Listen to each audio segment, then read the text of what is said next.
Hello and welcome to the second episode of the Rosey Posey Podcast, the official podcast from Bonnyrigg Rose Athletic Football Club. My name is Sean McGill, and joining me today is a man who's made over 200 appearances and counting for the Rose. He's enjoyed spells as the assistant manager as well as interim first team manager. It's current club captain and member of the coaching staff, Jonny Stewart. Jonny, thank you very much for coming on today. I'm sure fans will be keen to hear from you. It's been a while since they've been able to see you kick a ball. So how have you been getting on? How's your lockdown experience been? Obviously a bit strange, a bit surreal like everyone else, I'm sure. Going into lockdown back in March, was it? I didn't think it would still be this long before we were back training and back playing again. So yeah, definitely missing it, as I'm sure all the boys are. I've been quite fortunate that I've still been kept relatively busy at work, so that's gave me something to do. But yeah, definitely missing the football side of things as well. And just as we were sort of getting back to some sort of normality, there was a decision taken by the Joint Response Group last week, who are in charge of dealing with the return to football in Scotland. And it seemed to a lot of people that misdemeanours by players at big clubs, in this case Celtic and Aberdeen, has sort of negatively affected clubs like ours. What was your reaction, the players' reaction to the decision taken last week? No, obviously very disappointed. I thought we were getting that little bit closer to going back into some sort of normality and being able to start training again. Obviously contact and things like that. So we're looking forward to getting back into it, but God knows when we'll be able to go back. I know that there's talk and there's rumours about possibly following week, next week, but I believe it's all subject to change again, so fingers crossed we can get back sooner rather than later. It's disappointing that it seems to be that errors and mistakes made by the SPL players is affecting right down to the lower leagues, and it seems a bit unfair that we're getting punished as well. Yeah, absolutely. We'll talk loads about Bonnyrigg later on, but I'm keen to sort of talk about your career as a whole as well. Going right back to the start, when you're a kid growing up, are you just like completely football daft? Is this always the focus for you, or is it something you maybe sort of more fell into? No, pretty much ever since I was probably been able to walk and run, I was always kicking a football, always playing football with my mates in the park or in the back garden. My dad used to play like amateur football as well, so I used to go and watch him most weekends, Saturdays and Sundays, and always just had a ball with me, kicking balls about. And I think I was about 5 or 6 maybe when I started playing for Lonehead Boys Club. Obviously started off at, I think it was 7-a-sides, but back then we quickly went into 11-a-side. I'm sure I was playing 11-a-side by about 7 or 8 year old, which I felt maybe benefited me. Then I was fortunate enough to get scouted by Hearts when I was 10 or 11, I think, and signed with them pretty much from there on. And fortunate enough again to go full time at Hearts at the age of 16, and spent 6 good years there. 3 great years with the youth team, the under 19s, and probably the best days of my life, so to speak. I was playing football, training every day. It's most young guys' dream. You learn a lot in the football side of things, but also just life skills and things like that as well. Where if back then it was pretty strict. They were pretty disciplined. We had like our jobs and our duties and things like that to do. So they learned a lot doing that as well. Met so many great guys who a lot of them are still in touch with. You're with them pretty much 5-6 days a week, most of the days. So yeah, became really, really close pals with a lot of guys through football. Moved on to the first team when I was 19. I signed a 3-year contract with them. Picked up a few injuries, so probably never played as much as I like to. And it was hard to break into the Hearts first team back then. That was obviously the rolling off days, and there was a lot of players at the club at the time. I think when I first went in full time, there was about 70 odd players in the books. So it was very difficult to break through into the first team. I managed to make 2 appearances, but that was it, to be honest. And I got moved on. I left Hearts and I went to Brechin. I was at Brechin for a year. Then I left them and went to East Fife for a season as well before ending up at Bonnyrigg. So going back to sort of your youth days, do you feel like that's something that young kids miss out on now when you talk about having jobs and duties and stuff like that, and having to sort of respect the older players? Do you feel like it is sort of too segregated these days in youth setups? I would say so. I don't think it's as strict or as disciplined as it was back then. I'm not 100% sure, but I don't know if like the young boys at Hearts or Hibs, Celtic, Rangers or whatever, I don't know if they still have duties and jobs to do. I remember when we were there, like we all had individual jobs, so we all had players' boots to clean. So after every training session, the first team players just took the boots off at the back door and left them outside, and it was our responsibility to go and find your players' boots and make sure they were clean and polished for the next day's training. We had to get all the kit ready for training, so pumping up the balls, making them sure they were all to the correct pressure, cleaning the cones, making sure the bibs and all that were out in the first team training pitch for them starting. But to sweep and clean like the corridors, the changing rooms, sometimes the toilets and things like that. So, everyone thinks that being a young footballer was an easy life, and don't get me wrong, it was great playing football every single day. But back then we did have some responsibilities and jobs to do as well. And I remember if we didn't have the jobs done, then we weren't allowed to go home basically until they were finished. As a ground staff, as an under-19 player, we were in 8:30 in the morning, and sometimes we weren't allowed to go till 4:30 or 5. So it's not like you're just turning up for your an hour and a half, 2 hour training and getting to go home again. We were there full days, and as I said, I think that held us in good stead and learned a lot from that. You mentioned there still being in touch with a lot of people at Hearts. Was there any sort of people who've gone on to do things that you came through, or anyone in the Hearts dressing room who you feel like really stood out and sort of took you under their wing as such? One of my best mates who I met at Hearts is Ryan McGowan, and he's obviously went on to have a great career. Probably the first to say that he was quite fortunate, but being one of his best mates, I can say that as well. You can say that. But when he first came over, he was obviously just playing with us at under-19s, and you knew he had something. He didn't have the best of starts at the youth team, but he was a very professional and determined guy, and he broke into the Hearts first team, and credit to him, he's went on and had an excellent career, playing World Cups and things like that. So he's obviously one that I've stayed in touch with the most probably. But yeah, there was a lot of good players at the time when I was there. David Templeton was another one. He was in the same youth team as him, who was technically brilliant. He's also went on to have a very good career as well. And I was used to clean boys' boots like Bruno Agua, Julian Brellier, they're a bit older and they were experienced ones when I was there, and it was good just being amongst players and boys like that as well. Ryan McGowan seems quite a character. You must have a few decent stories, remembering that it's obviously a family-friendly podcast, and if there's any stories that stick out that you could share? Probably not for a family podcast. I think his wife might kill me as well, to be honest. Fair enough. So, as you mentioned, you did manage to make a couple of appearances for Hearts, and your debut came at Parkhead at the end of the 2009 season. What's that like? I mean, I imagine you've dreamed about making your Hearts debut for a long time anyway, but in a stadium like that, to sort of be sitting there knowing that you're going to be playing in front of tens of thousands at Celtic Park, it must just be mad. Yeah, well, obviously it was a very proud moment for myself and probably my family as well. My whole family, including myself, are big Hearts fans. So to get a contract at 16, I was absolutely buzzing.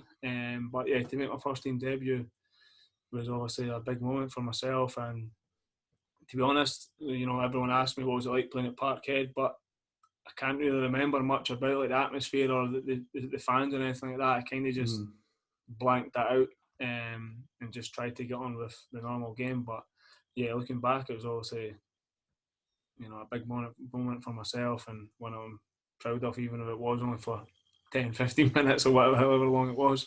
Yeah, absolutely. And eventually, I think it was under Paulo Sergio, you eventually head out on loan. How does that come about? How does that conversation go? Is it a case of you saying, I'd like to go and get minutes, or is it the club suggesting that they think this might be best for your development? A bit of both, to be honest. I'd went on loan to Dundee first. That kind of came about through Neil McCann, who had kind of stayed in contact with Hearts as well. Neil was a player at the time, and he also done a bit like reserves coaching, and he took a few reserve teams as well, so I became quite close with him. And at the time he was dabbling a little bit in the agency and things like that, so he knew Barry Smith at Dundee, and Dundee were kind of scraping the barrel for players. It was just when they kind of went into that administration and deducted 25 points. So they didn't have a big squad, and I was looking to go along because I needed to play games. So I managed to go there, but it was outside the transfer window, so it was only an emergency 3-month loan. So I think I went mid-December, roughly just before the new year, and that was great. Obviously, going into a first-team dressing room who were such a close-knit boys. It was great to see that togetherness and winning mentality, because I think they'd had the point deduction and they were fighting to stay in the league.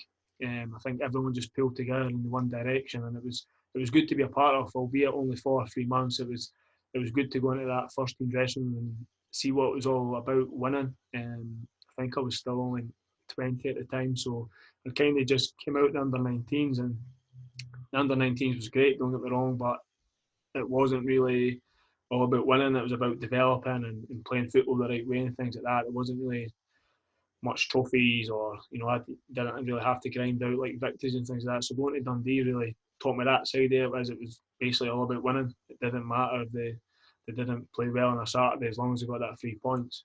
So yeah, I learnt a lot again there from a lot of great pros at Dundee at the time.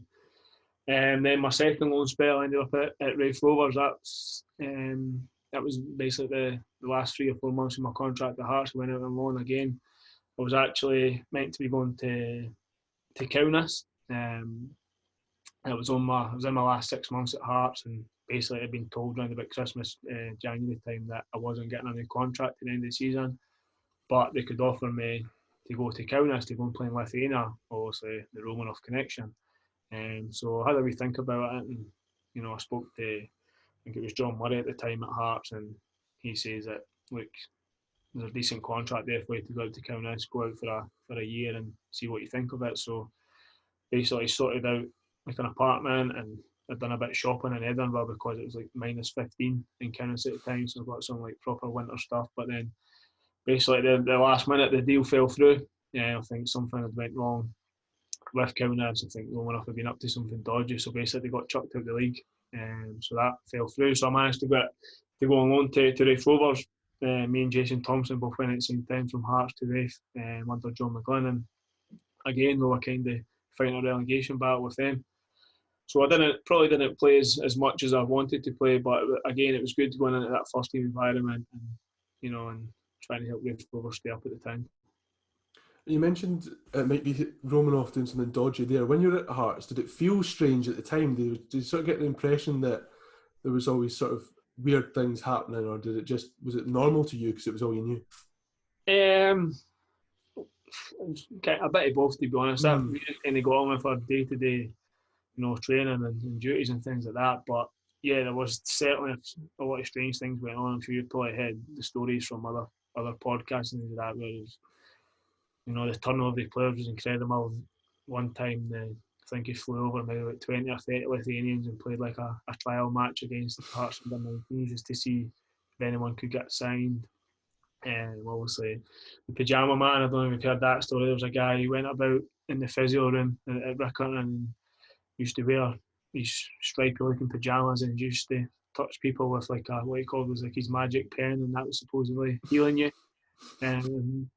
Just wee crazy daft things like that. And obviously we went through a stage, getting paid for a while as well. I think we went 2 or 3 months that we were getting paid, which was pretty tough.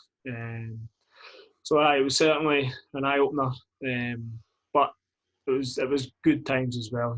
It's kind of where I learnt my trade, and as I said, I have a lot of good memories with a lot of good boys as well. So can't complain too much. Did his magic pen ever work? Did you ever have an injury and you were saved? I don't know. One time I went over to Lithuania for a training camp, and I had a bit of a cold. I think it was around January. I think I had a bit of like a blocked nose and a cough or something. So he got me on his bed and he was touching me, hovering this pen over my nose and my head and my eyes and that. And he said, "You feel better now?" So I just agreed with him. I just says aye, but it never really made a difference. This guy thinks he's amazing. Like everyone's just telling him he's great, but they just want him to go away. But this pen just healed everything. It was weird. It's absolutely mad. You mentioned there that you were told that you wouldn't be getting a new contract at Hearts. How hard was that? Because as you said, you and your family are all massive Hearts fans, and you said you weren't able to make too many appearances, but I imagine you're really, really desperate to make it a success at your sort of boyhood club. Yeah, it was obviously hugely disappointing, but kind of at the same time as I was expecting it. Deep down, I probably knew I wasn't good enough to be playing for Hearts first team. But it was a bit, what's the word? I don't know. I was a wee bit peed off with the way it kind of came about because I'd been injured. I'd just had a knee operation. I think Jim Jeffrey was the manager at the time, and I had the knee operation.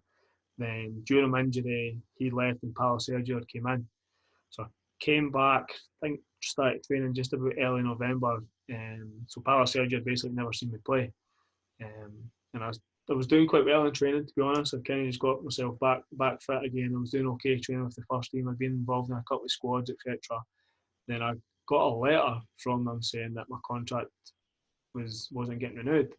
So it never actually came from like the manager. So I went and spoke to Paulo Sergio and he said, "Oh, don't worry about the letter. Like, I've only seen you train for 2 or 3 weeks. I'm quite keen to see more of you. Like, I'm happy what I've seen so far. Forget about the letter."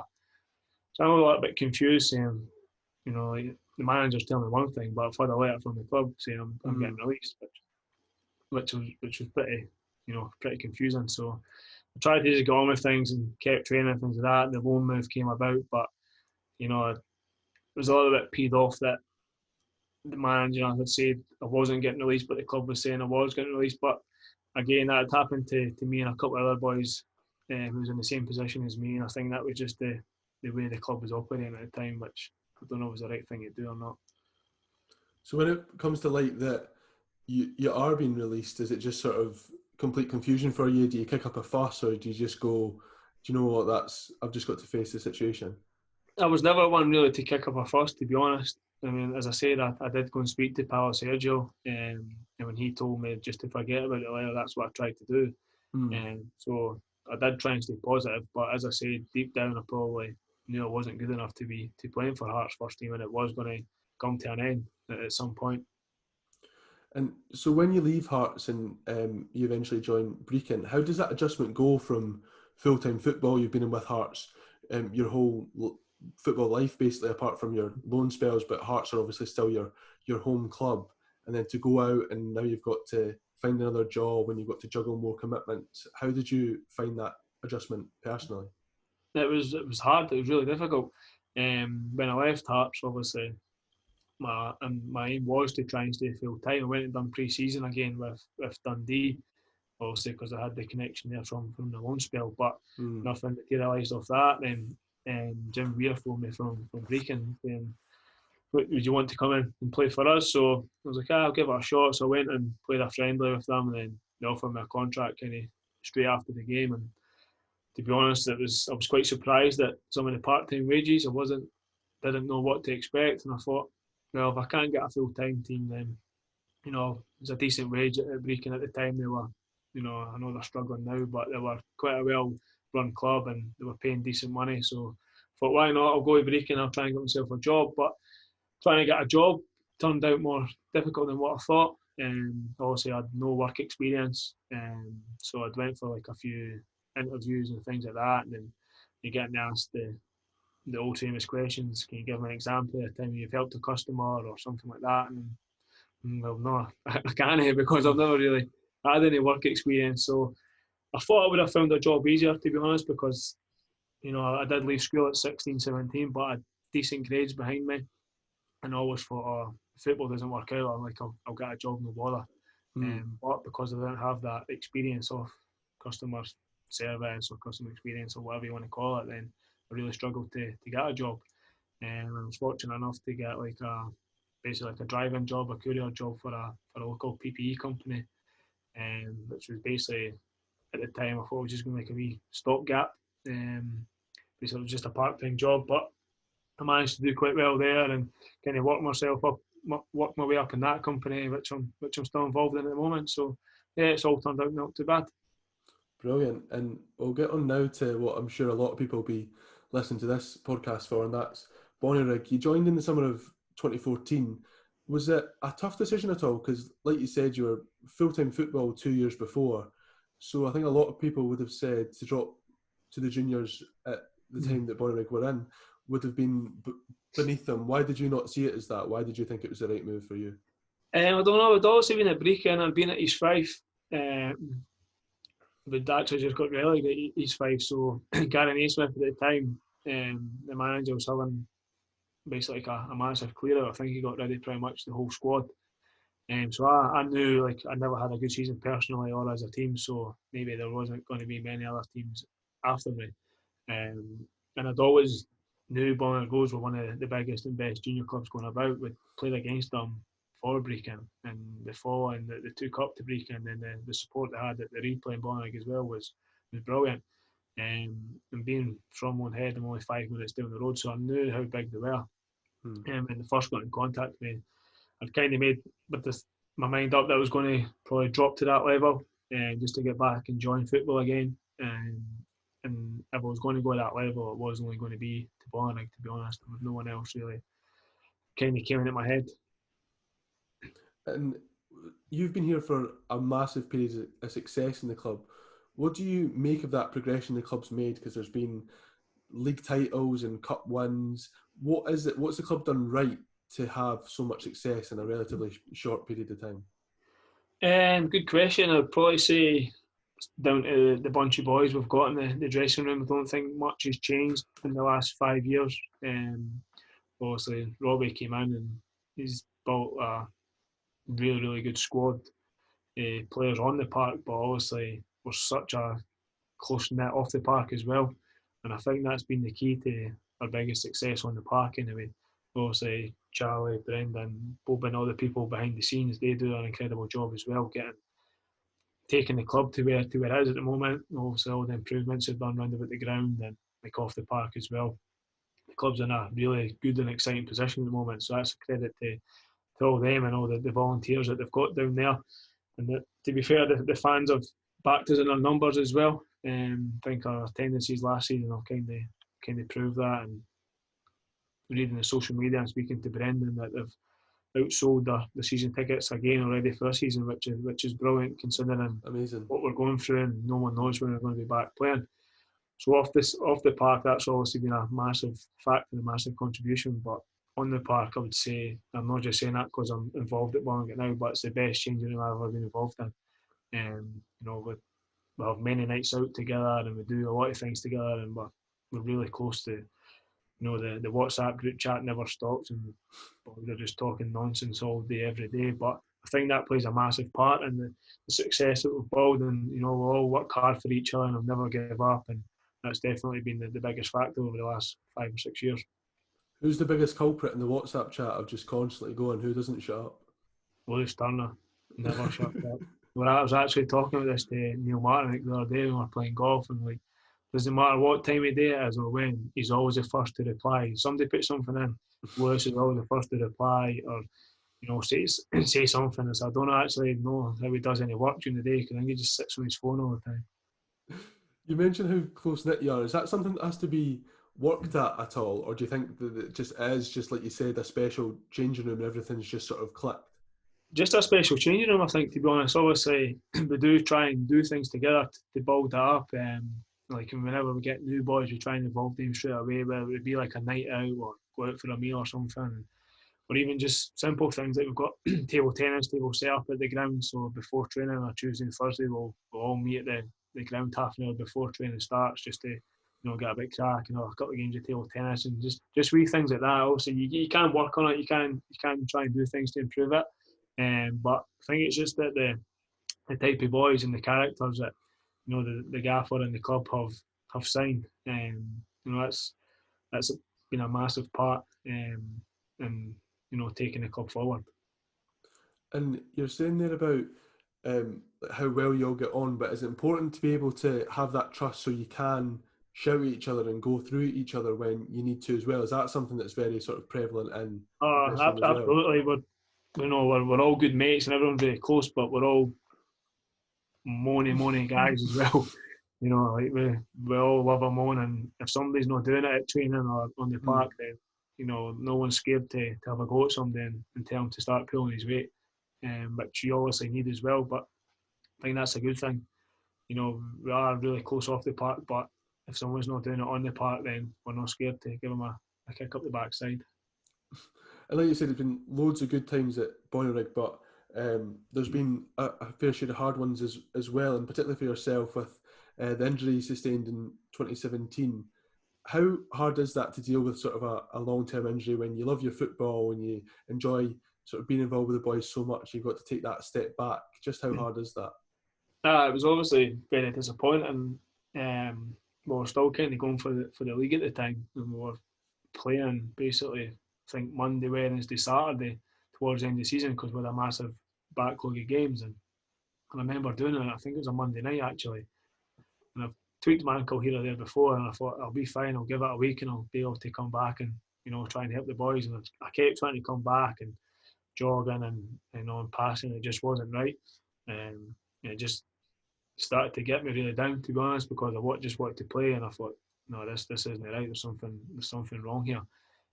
So I eventually got a scan, and the ligament had totally ruptured in my ankle, so I basically needed surgery to reconstruct it. So, to hear that, I'm like, oh no, here we go again, because I obviously had 2 knee operations when I was at Hearts as well. So in a way, the previous injuries kind of set me in good stead for this one, because I kind of had been there and done it before, and I knew what was needed to come back from it.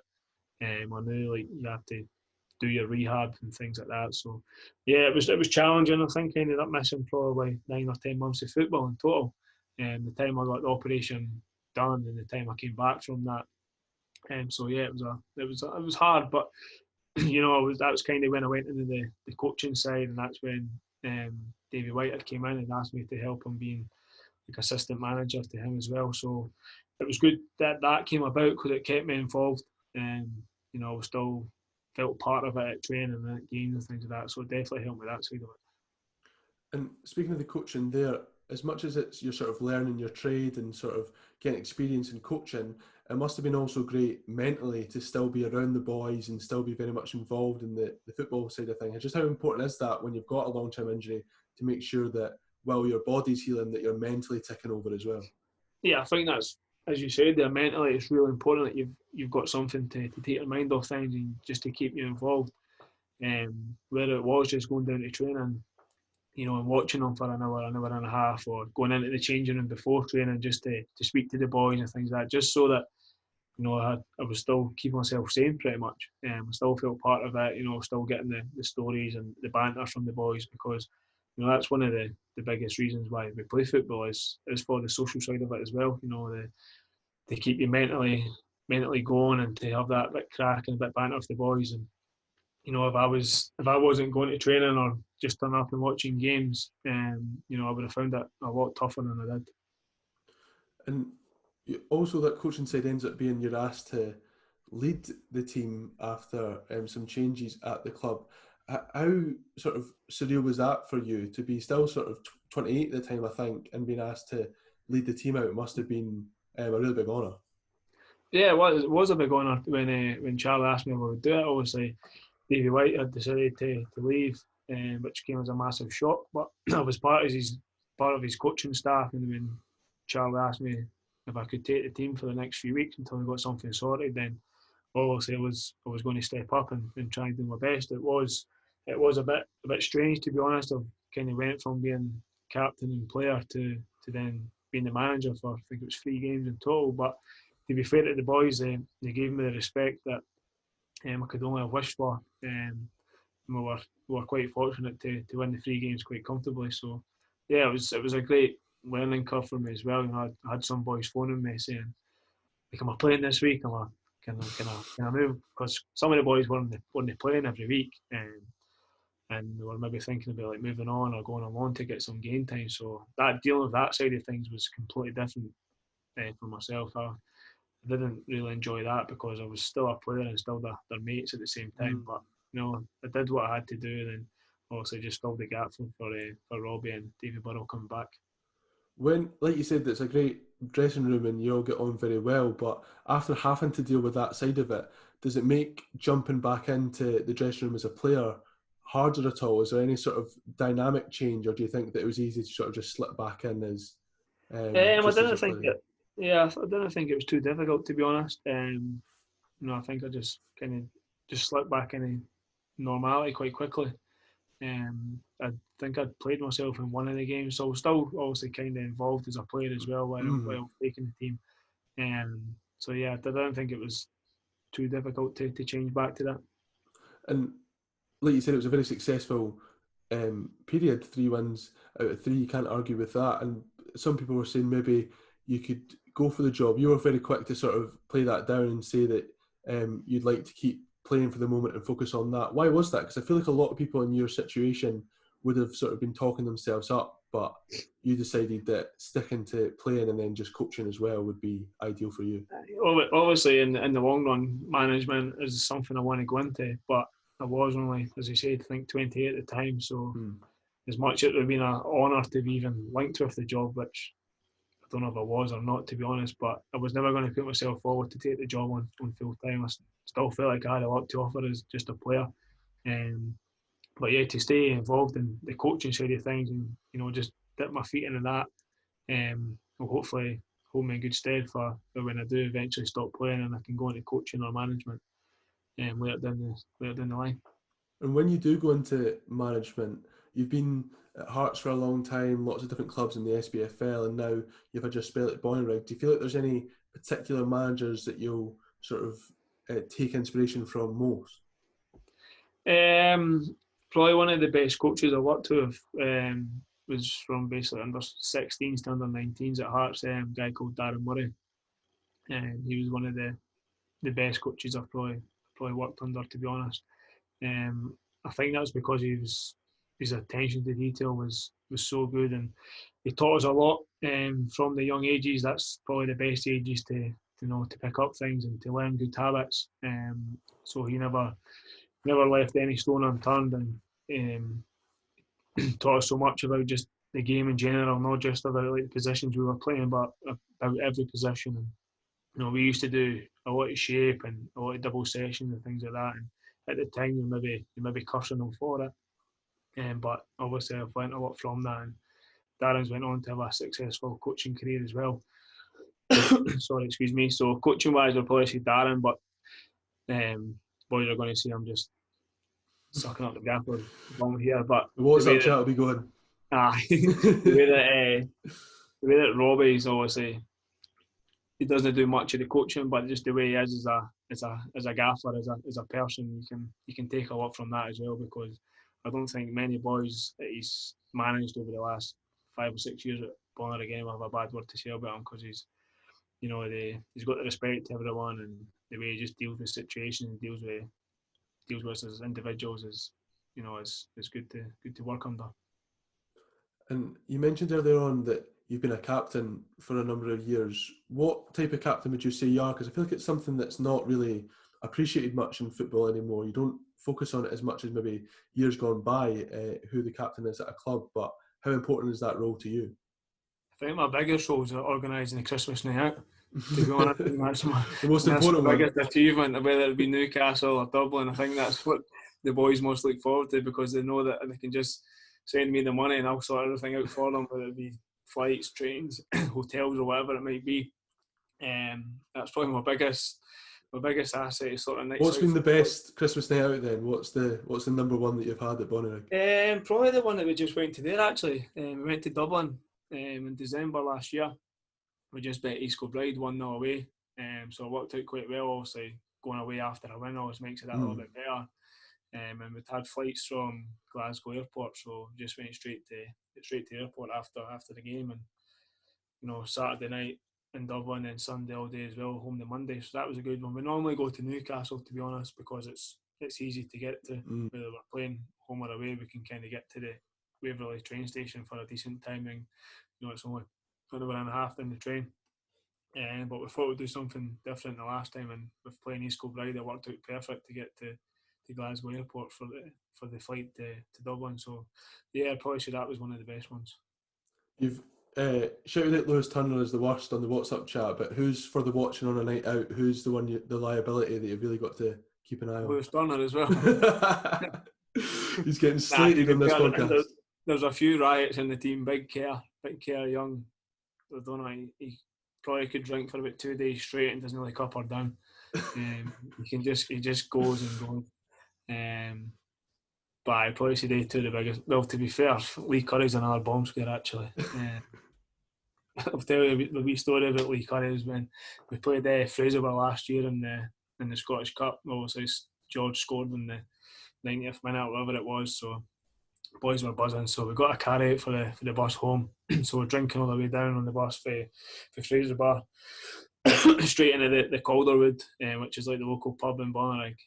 Still in our tracksuits and things like that. And they had like a karaoke on that night. And a few boys have just got their pints, whatever. And I think it was actually Dean Brett had just finished singing in the karaoke, and Lee Curry takes the mic off him, and for whatever reason, I don't know why, just cuzzer drops the mic in the full pint. So the DJ boys are absolutely raging, and Cuzzer's just sitting there laughing, and I think the boys' mic's ruined. So I think Charlie actually had to, Charlie Kirkwood had to get the DJ a new mic. So fork out some cash.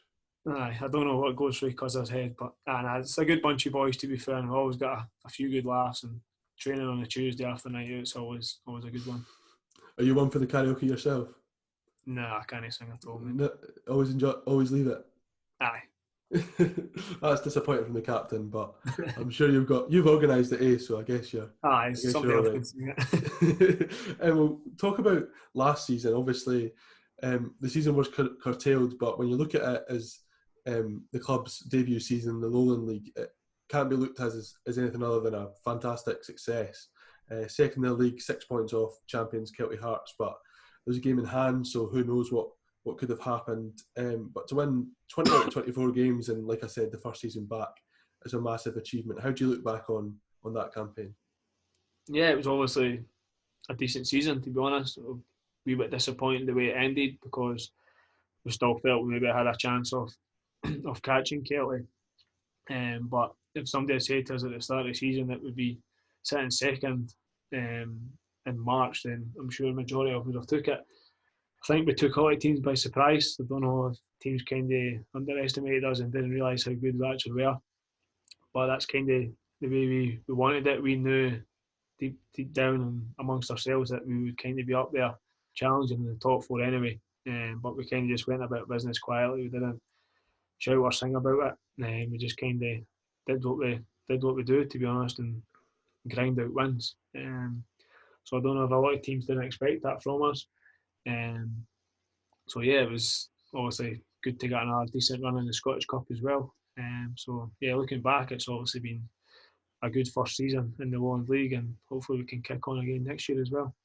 Did you feel that helped fuel the boys? Because I don't think anyone thought Bonnyrigg would struggle in this division, but I don't think many tipped the club to do as well as they did and sort of really push the big boys. So do you think that you guys in there were all sort of looking around thinking we could prove a lot of people wrong here? Definitely. I remember listening to a few podcasts at the start of the season. I can't remember who exactly it was, but a few people were saying it would be mid-table, 6th or 7th. It would be a good season for us, and discipline and things like that would let us down. So I don't know if a lot of the boys heard that, but I know 2 or 3 of us did, and that kind of probably fueled us on a little bit to go and prove people wrong. Because as I said, we knew how good we were, and we played a couple of Lowland League teams in cups the season before we got promoted, and we'd bet BSC, we'd bet I think it was still in uni as well, and we'd lost narrowly to East Kilbride in the final. So we knew that on our day we could match the top teams in the league, and also we've played Kelty numerous times in the junior leagues as well. So we knew we'd be up there. Did I think we'd maybe be challenging with 5 or 6 games to go? I'm not sure, but I did believe in the squad's ability that we'd probably take a lot of teams by surprise. You're saying that maybe you weren't quite convinced that you'd be right up there in the title race, but that certainly was the case when the season was curtailed. So how much more disappointing does that make it that there was still very much a title race on, and then you don't get the chance to see it out and get closure on it at all? Oh, definitely. Who knows what would have happened? Obviously, 6 points behind with a game in hand, and I think we only had 1 game away from home. I think the rest of them were at home. Still to play Kelty at home as well, who had to go away to BSC, which is a very difficult game. BSC had already taken points off them, so you never know. I'm not saying we would have went on to win the league, but it would have went very close, I think, anyway. And yeah, it's disappointing the season got ended, but is what it is. It was probably for the best, and they wanted to do the average points per game, then that's fine, fair enough. You mentioned the Scottish Cup there, and it was just what a story for this club. We'll start with the Buckie Thistle game. What's that like to know that the BBC are there and it's Friday night and everyone's watching your team on the telly? Does it change your mindset at all, or is it just pure excitement? Just pure excitement, I think. I don't think it changed our mindset too much. No, we tried to just train as normal that week. It was a bit different because you had some media and they done a few like build-ups with the BBC and things like that for the game. So that ahead of it was a little bit different. The biggest difference was probably when I pulled up to Bonnyrigg, whatever, to 5:30, 5:45, whenever it was, reporting for the game, and the car park was just full of BBC trucks and cameras, and they brought their own snack van and things like that to feed the staff. So that was probably the biggest difference, seeing how much production and how much work actually went into televising the game. The game itself, probably wasn't the best game, to be honest. I don't know if the occasion maybe got the better of both teams, but again, we ground out a result, and that was the most important thing. It was obviously great to be playing on the telly, but the most important thing was to win the game and to get through the next round. Yeah, absolutely. And then when the club does get through to the next round, it's SPFL opposition in Montrose. How big a statement do you think Bonnyrigg made by winning that game, and with only 10 men for the last 20 minutes as well, to sort of go toe-to-toe with a League One club and come out on top is just massively impressive for this club, isn't it? Yeah, of course, it was a great result. Montrose were flying at the time in the league. I think they were either just in the playoff positions or just outside the playoff positions. So they were going well, and we knew it was going to be tough. But again, we were confident if we played how we can play, then we would get a result, especially at home. We've got a decent record at Bonnyrigg, and we'd probably fancy our chances against anyone that round about that level to beat them in a one-off game. A lot of our boys have played at higher levels as well, and probably could still play at a high level. So we knew that we had a chance, and we kind of proved that to everyone. It was disappointing, obviously, to get beat from Clyde in the next round, but again, I thought we gave a good account of ourselves, and we're maybe a little bit lucky not to at least get a replay. Absolutely. I mean, it was a fantastic run for the club, and I think it got a lot of eyes on Bonnyrigg Rose and the great work that's been done here over the past couple of years. So definitely a good thing to come out of that Scottish Cup run. Looking ahead to next season, we don't exactly know when that will be. We hope it's as soon as possible. But looking at the other teams around, Kelty Hearts have made a couple of high-profile additions. Obviously, East Kilbride have appointed a very experienced manager, and Stephen Aitken have made some big signings. BSC Glasgow are going to be up there as well, obviously. What do you think the squad's hopes are for this new season? Do you think it's to sort of sustain the same level as last season? Are we looking maybe higher up the table, or how do you think? What do you think the mood is of the club just now? I think it'll be very similar to last season. We'll go into the season, confident that we can be up there challenging. It's going to be probably even tougher again because obviously, as you mentioned, East Kilbride, Kelty, they're spending a lot of money again, and they've signed a lot of good players who also played at the top level. And teams might know what we're about more this year. Maybe took a few teams by surprise last year, so they might be kind of wary of us a bit now. But that's a challenge that we'll have to rise to as a team. We've managed to sign everyone again with 3 additions so far. So yeah, it'll be an interesting league campaign. I'm sure it'll be a very tough one, but again, it'll be something that we look forward to and something that we believe we can go and do well in. How important do you think that was to keep that core of players together? Like you said, they get on so well. You all know the game plan. You all know exactly what you're doing. Do you think that stands the team in good stead going into this season, where other teams have had a lot of sort of turnover of players, whereas Bonnyrigg have kept the squad together and added a couple of quality additions? It looks like. Yeah, 100%. I think that's massive that we managed to keep every single player from last year.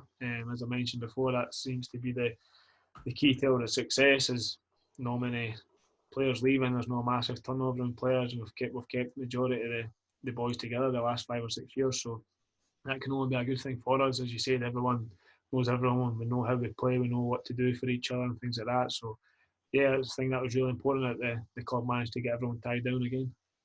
And just how excited are you to to get back to New Dundas Park as soon as possible and be kicking a ball again, because it's been such a long time, and it must just be like the prospect of being able to kick a ball again must be so exciting.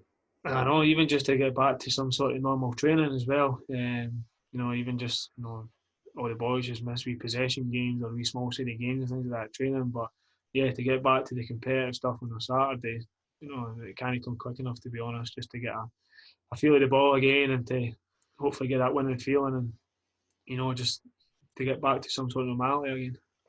Absolutely. Well, Jonny, thank you very much for coming on. I hope to see you at New Dundas Park as soon as possible, and we all hope to see you all at New Dundas Park as well. If you want to get in touch with us on Facebook or Twitter, please do. That's at Bonnyrigg Rose on Twitter and Bonnyrigg Rose Athletic on Facebook. You can listen to this podcast if you don't fancy looking at my pretty sunburnt face here. That's Spotify, Apple, or wherever you get your podcast, the Rosey Posey Podcast. And if you do want to watch, it's Bonnyrigg Rose TV. Thank you very much for watching or listening. And as we said, we hope to see you soon. Cheers.